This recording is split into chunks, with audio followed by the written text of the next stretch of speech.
Good evening and welcome to our daily devotional reading. I hope you had a good day. I genuinely do hope you are well. Let's turn inward. Look at your mind and look at your heart. Look at the two together. And why not, if you can, incorporate your gut as well.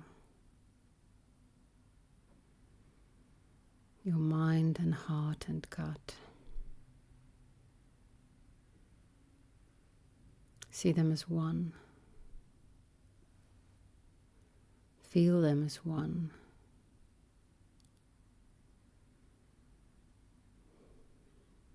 In sync. Acting together. Showing up all three.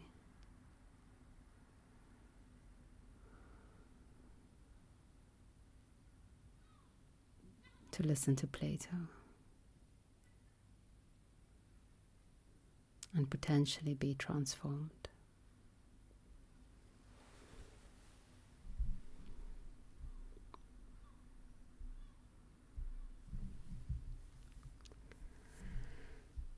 We're starting a new dialogue today.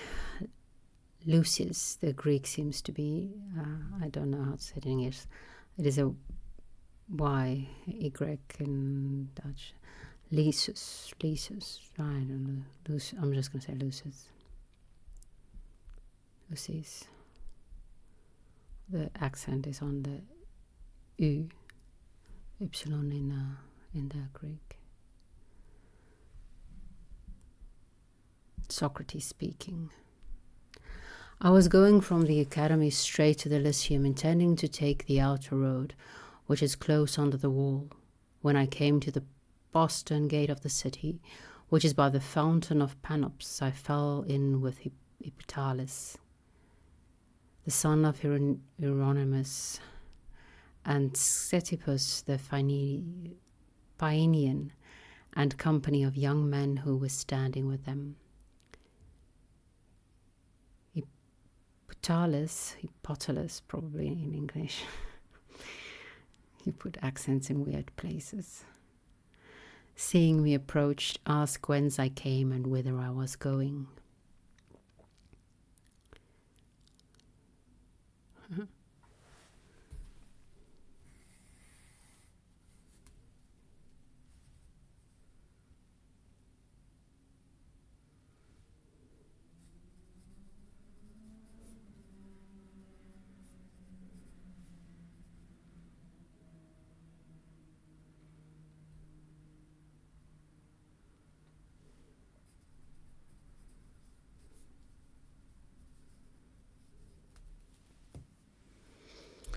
I am going, I replied, from the academy straight to the Lyceum.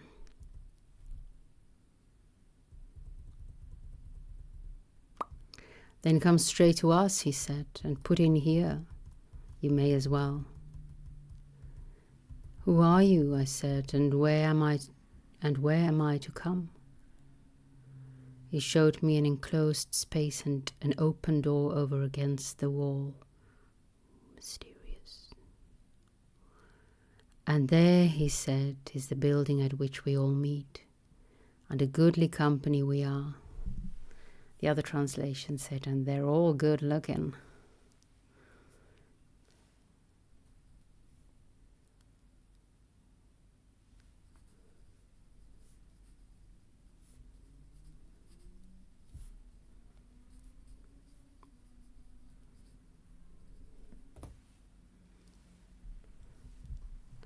Me oh my, you make me sigh. And what is this building, I asked, and what sort of entertainment have you?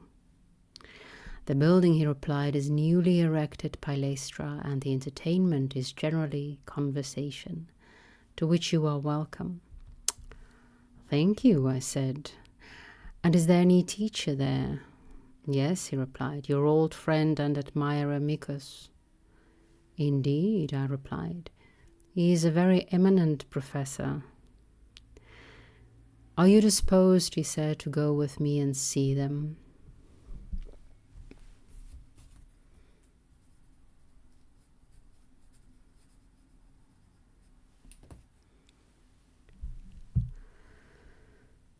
Yes, I said, but I should like to know first what is expected of me, and who is the favorite among you, the best looking, the other one says.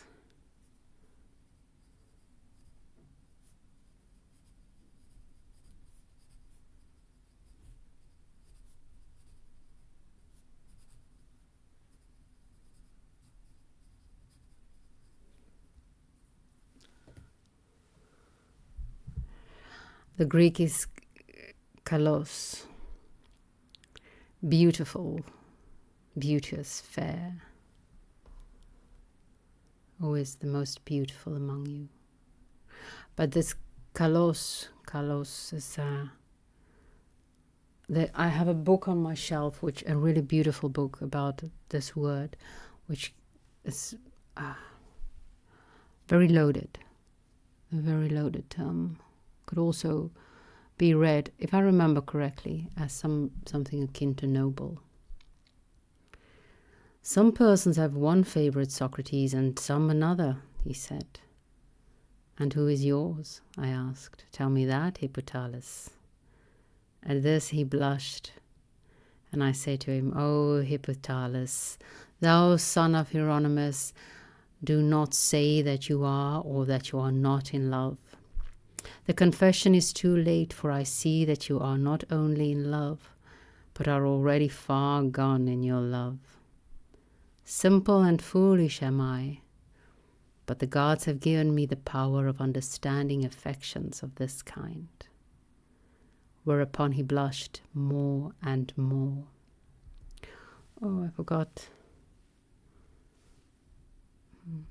Never mind. I forgot the Tao Te Ching. Ctesippus said, I like to see you blushing, Hippolytus, and hesitating to tell Socrates the name, when, if he were with you but for a very short time, you would have plagued him to death by talking about nothing else. Indeed, Socrates, he has literally deafened us and stopped our ears with the praise of Lysis. And if he is a little intoxicated, there is every likelihood that we may have our sleep murdered with a cry of Lysis. His performances in prose are bad enough, but nothing at all in comparison with his verse. And when he drenches us with his poems and other compositions, it is really too bad. And worse still is his manner of singing them to his love. He has a voice which is truly appalling. I'm sorry. And we cannot help hearing him. And now having a question put to him by you, behold, he is blushing.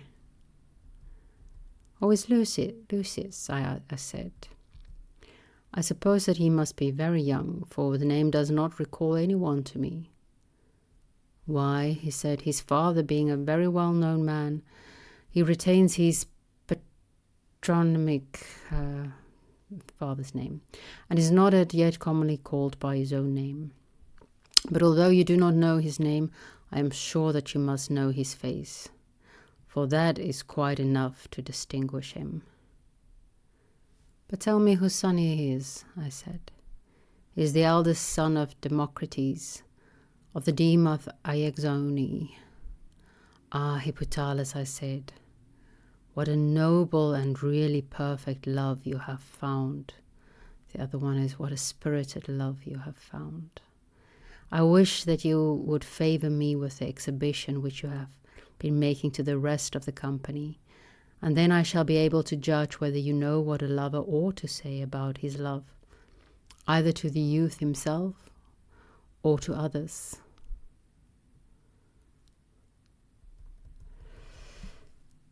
Nay, Socrates, he said, You surely do not attach any importance to what he is saying. Do you mean, I said, that you disown the love of the person whom he says that you love? No, but I deny that I make verses or address compositions to him. Ah, he is not in his right mind, said Scepitus.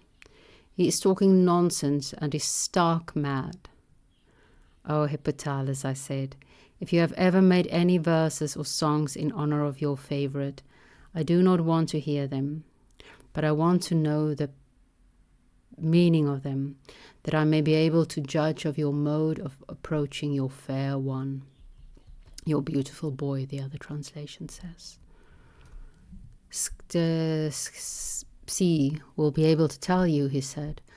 For if, as he affirms, the sound of my words is always dinning in his ears, he must have a very accurate knowledge and recollection of them.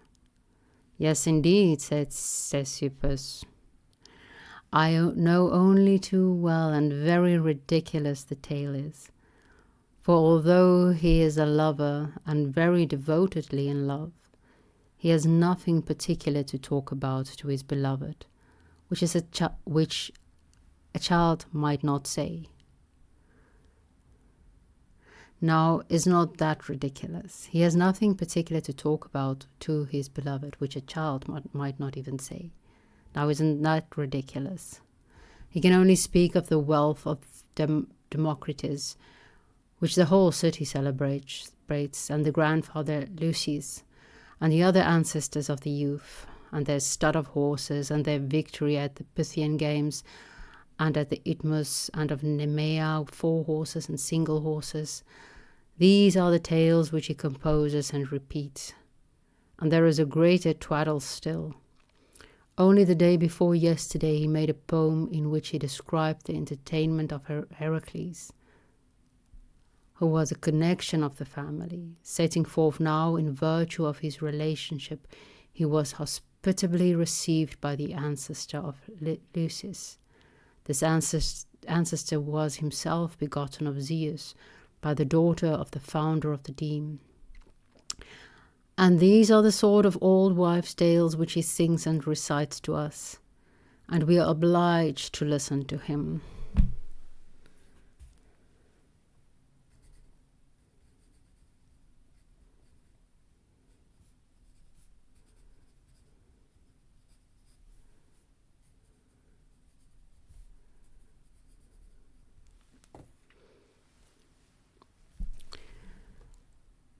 When I heard this, I said, "Oh, ridiculous Hippolytus, how can you be making and singing hymns in honor of yourself before you have won?" "But my songs and verses," he said, "are not in honor of myself, Socrates." "You think not?" I said. "Nay, but what do you think?" he replied. "Most assuredly," I said, "those songs are all in your own honor. For if you win your beautiful love, your discourses and songs will be a glory to you, and may be truly regarded as hymns of praise composed in honor of you who have conquered and won such a love. But if he slips away from you, the more you have praised him, the more ridiculous you will look at having lost this fairest and blessed of blessings. And therefore the wise lover does not praise his beloved until he has won him, because he is afraid of accidents. Oh well. There is also another danger. The fair, when they are won, praise, or when anyone praises or magnifies them, are filled with the spirit of pride and vainglory. Do you not agree with me? Yes, he said. And the more vainglorious they are, the more difficult is the capture of them. I believe you. What should you say of a hunter who frightened away his prey and made the capture of the animals which he is hunting more difficult? He would be a bad hunter, undoubtedly. Yes. And if instead of soothing them, he were to infuriate them with words and songs, that would show a great want of wit. Do you not agree? Yes. And now reflect, Hippolytus, and see whether you are not guilty of all these errors in writing poetry. For I can hardly suppose that you will affirm a man to be a good poet who injures himself by his poetry. Assuredly not, he said. Such a poet would be a fool. And this is the reason why I take you into my counsel, Socrates, and I shall be glad of any further advice which you may have to offer. Will you tell me by what words or actions I may become endeared to my love?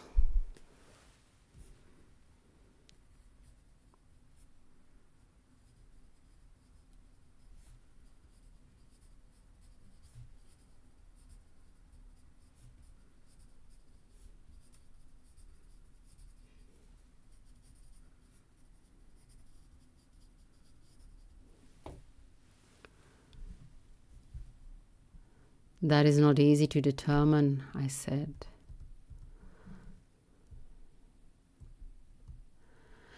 But if you will bring your love to me and will let me talk with him, I may perhaps be able to show you how to converse with him, instead of singing and reciting in the fashion of which you are accustomed. There will be no difficulty in bringing him, he replied, if you will only go with Scribbe into the palaestra and sit down and talk. I believe that he will come of his own accord, for he is fond of listening, Socrates. And as this is the festival of the Hermaea, the young men and boys are all together, and there is no separation between them. He will be sure to come, but if he does not, Ctesippus, with whom he is familiar, and whose relation Menexenus is his great friend, shall call him. His great friend, that is, this dialogue's about friendship. That will be the way, I said. Thereupon I led Ctesippus into the palaestra, and the rest followed. Upon entering, we found the boys had just been sacrificing. The ritual was over, the other said, and this part of the festival was nearly at end. They were all in their white array, and games at dice were going on among them. Most of them were in the outer court amusing themselves, but some were in the corner of the apodyterium playing at odds and even with a number of dice, which they took out of little wicker baskets. There was also a circle of lookers-on. Among them was Lysis. He was standing with the other boys and youths, having a crown upon his head, like a fair vision, and not less worthy of praise for his goodness than for his beauty. I do like this translation, for his goodness and his beauty. But the other translation is also pretty good. He stood out among the boys and all the youths, a garland on his head, and deserved to be called not only a beautiful boy, but a well-bred young gentleman. We left them and went over to the opposite side of the room, where, finding a quiet place, we sat down, and then we began to talk. This did attract Lysis, who was constantly turning around to look at us. He was evidently wanting to come to us.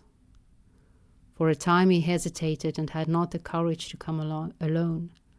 But first of all his friend Menexenus, leaving his play, entered the palaestra from the court, and when he saw Ctesippus and myself, was going to take a seat by us, and then Lysis, seeing him, followed, and sat down by his side, and the other boys joined. I should observe that Hippolytus, when he saw the crowd, got behind them, where he thought that he would be out of sight of Lysis, lest he should anger him. And there he stood and listened. I turned to Menexenus and said, "Son of Demophon, which of you two youths is the elder?" "That is a matter of dispute between us," he said. "And which is the nobler? Is that also a matter of dispute?" "Yes, certainly." "And another disputed point is, which is the fairer, the better looking?" the other one says. The two boys laughed. "I shall not ask which is richer of the two," I said, "for you are friends, are you not?" "Certainly," they replied. "And friends have all things in common, so that one of you can be no richer than the other, if you say truly that you are friends." They assented. Thus far our scripture of the evening.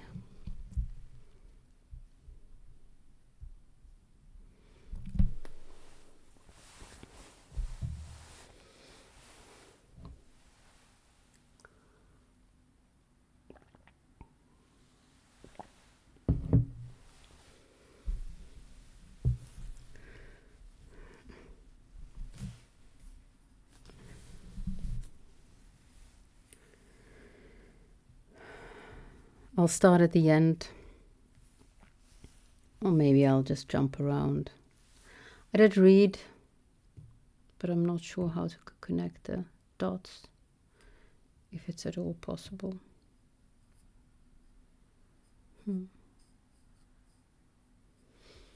Maybe.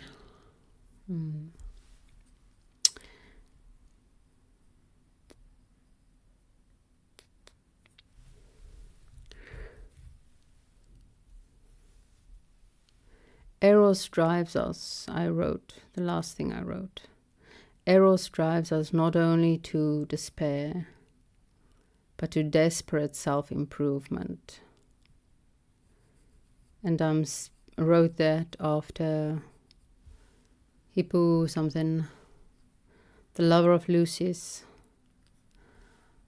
was desperately pleading with Socrates to teach him how to act in the presence of the beautiful boy so that he might win his love.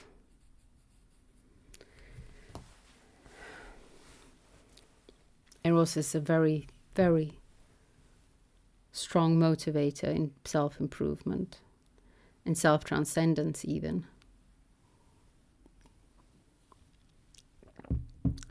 In becoming something worthy of the object of our affection. And that's the beautiful part of, I suppose, of always seeing those with whom we're in love in a little bit of better light. Because then we always feel we need to live up to them in some way. And then we rise.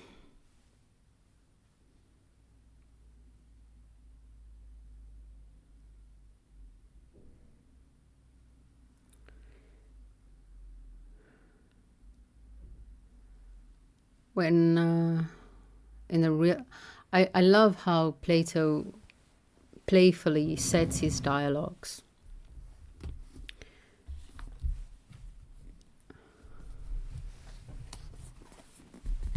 It's well written. Plato is most definitely an artist.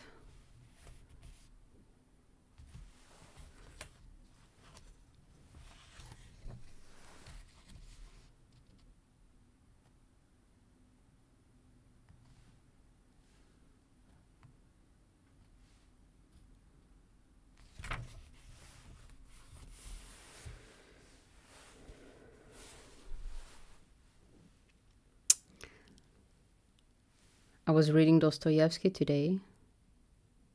Not quite done with this week's. I have one chapter. I think I've got one chapter left. I'm not quite sure how the demarcation, is it that demarcation? How Folly's demarcation works. He says up to 7. I'm not sure if I should include 7 or exclude 7. I'm going to exclude 7. Just in case. I'd rather exclude it and then not miss what Folly writes on it before I read it, and just have something extra to read next week than include it and have to reread it. So I have one chapter left. One, I don't know, what does he call it? Part? Can't remember.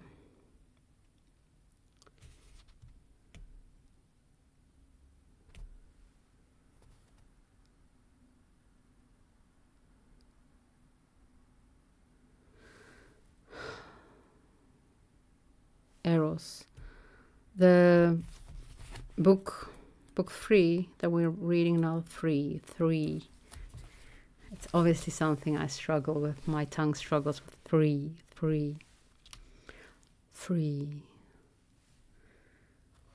It's about the voluptuaries. And I'm not sure how I feel about that, because if there's one word that I've been called more times than I care to remember, it's voluptuous. And they're not described as really good people. But let's go with Eros, and people driven by Eros, people driven by sensuality. Because this book is, this part is mostly about Mitya, the one with passion. And passion then in both senses of passionate and like in suffering. He's the one who lives through a tragedy in the book. It's quite amazing, well written.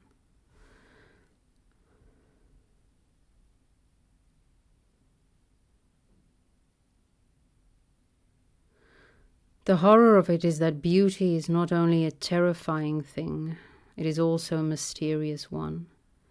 In it the devil struggles with God, and the field of battle is the hearts of men.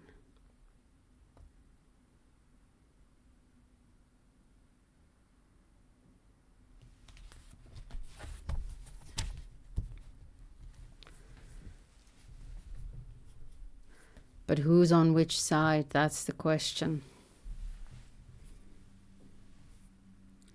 Because beauty draws us, beauty inspires us.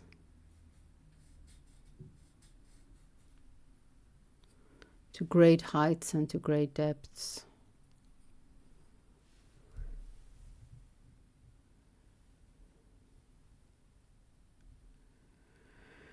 Whence I came from. They asked me whence I came from and whither I was going. That is the setting of this dialogue. Socrates referring to his short encounter in the beginning. And that had to reminded me of what he, in this dialogue, also mentioned of an eminent professor. Jordan Peterson popped in my mind again. And a clip of his I saw a long time ago.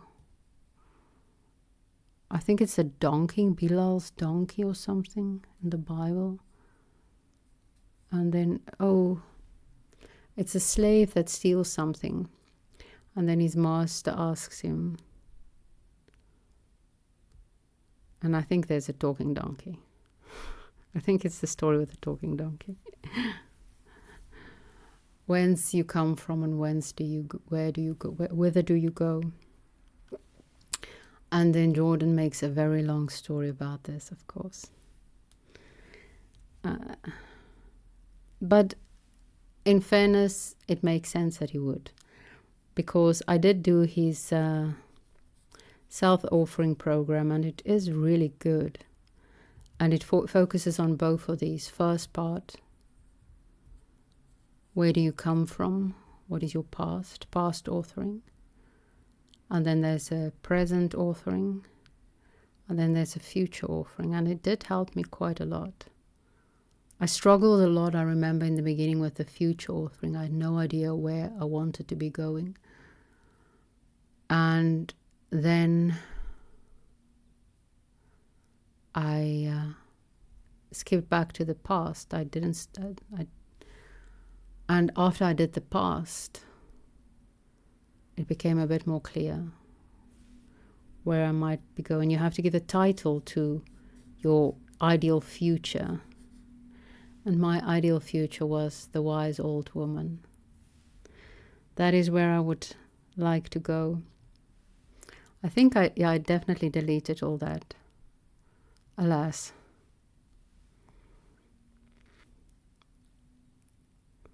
Because I also in the end started writing, because Hippo whatever praises Lysis according to his family and origin, and almost in a mythological way.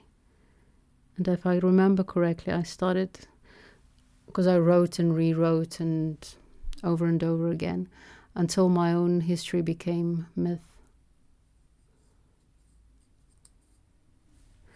And only then could I see the future, be enlightened by the fire carried by Prometheus.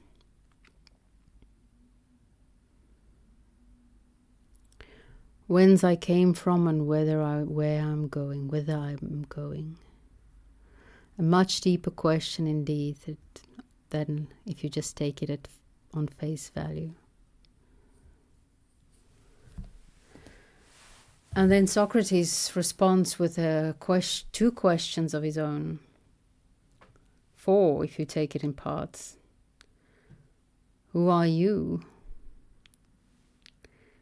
And where am I to come? I don't know quite what to do with that, but it feels like one could really play with it. I do fear that if I start playing with it, I'll probably sit here in silence for at least 5 minutes. Who are you?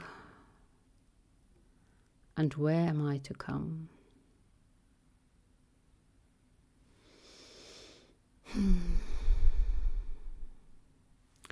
The next question is, what is expected of me? And who,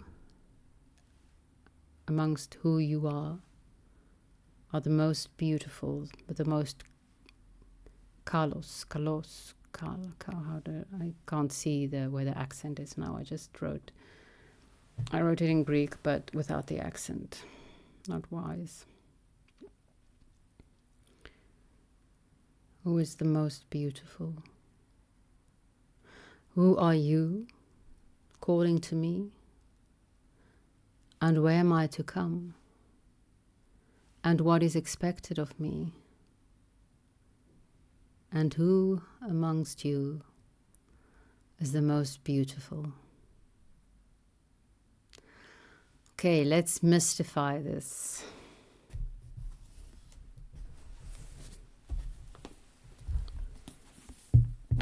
That call within. I've also come to the conclusion that I might need to take Kant with me on my trip. He's popped up on my radar, on my relevance realization scanner. How pretentious am I taking Hegel and Kant on my holiday? That voice within. Who are you? And who amongst you are the most beautiful?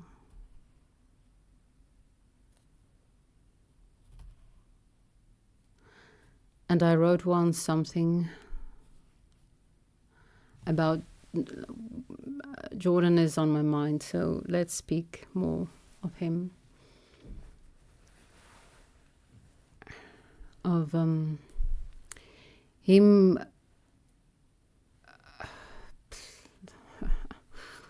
It's funny. The symposium I went to meet John was called Consciousness and Conscience, or something like that. It's funny because Jordan always, if your name doesn't start with a J, apparently you can't be one of my teachers. Joe, John, Jordan, Jesus.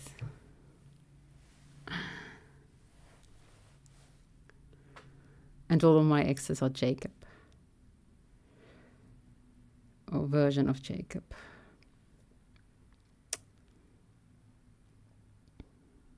Not all, only 3.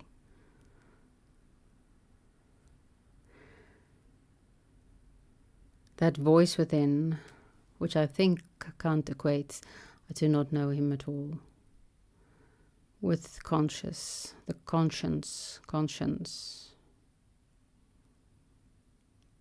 And Jordan equates with a God, which I would not do. Personally, I think the voices are very distinct. Not that either is an actual voice in my head. I've also never had that experience that Hadeweg of Antwerpen had. Hadeweg. I think that's how we say it. I don't know why it's written like that.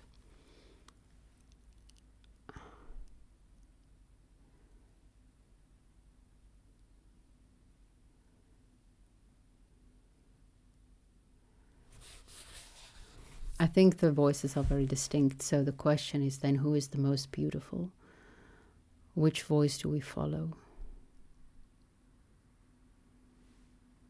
Who are you calling to me? And which amongst these callings is the most beautiful? It's a really good question to ask yourself upon the strawberry full moon in Capricorn, apparently, which is steady progress. Which of the things that pulls on your heart is the most beautiful? What do you wish to establish long term, in the long run?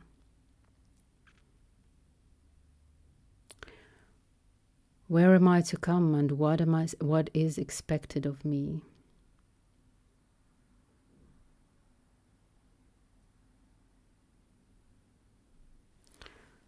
Really, those are the only questions you can ask whenever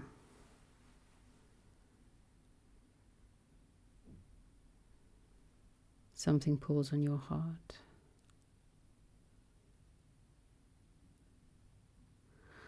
And I don't know about other people, but I'm not sure that I always get clear answers. Who are you? Most definitely not. Which amongst you are the fairest? The more you look, the more likely you'll be able to see, to distinguish the good and true and beautiful from the lesser.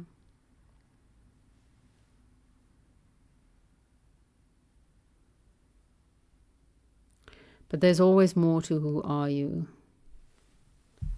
Even in us mere humans, there's always more than just a simple who are you.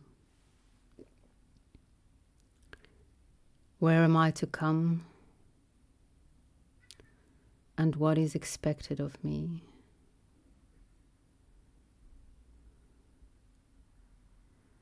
It is only in going that you will know. It is only in doing that you will see.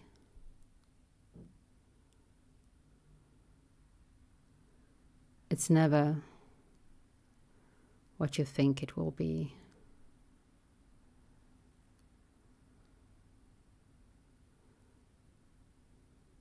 But it's always good.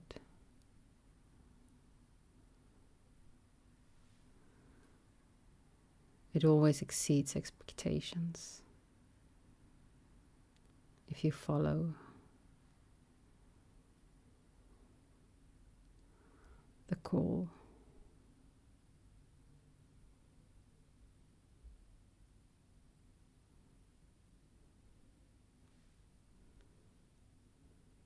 Who are you? And where am I to come? What is expected of me? And who's the most beautiful, the most noble amongst who you are.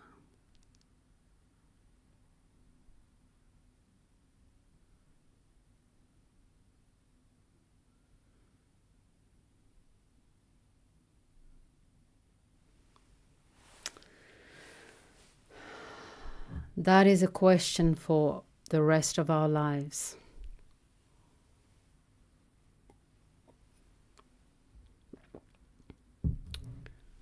An ever-deepening question.